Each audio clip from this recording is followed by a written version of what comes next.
Hello guys, bumili tayo ng baterya ng ating Makita na LXT. Yan, 6 amperes, 18 volts. Ito ang series na BL1860B o 1850B. Try natin, gumagana siya. Iikot naman. Yan, makikita may charge indicator, okay siya.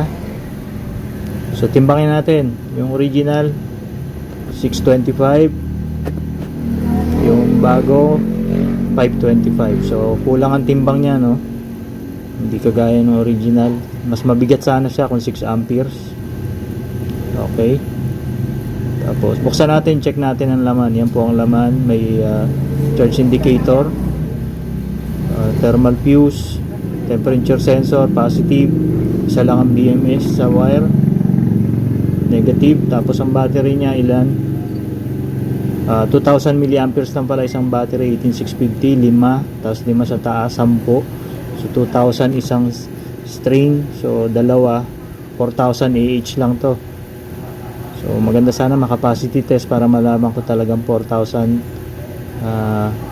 milliamps or 4 amps lang to.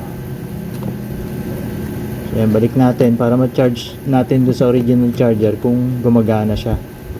Yan, gumagana naman po.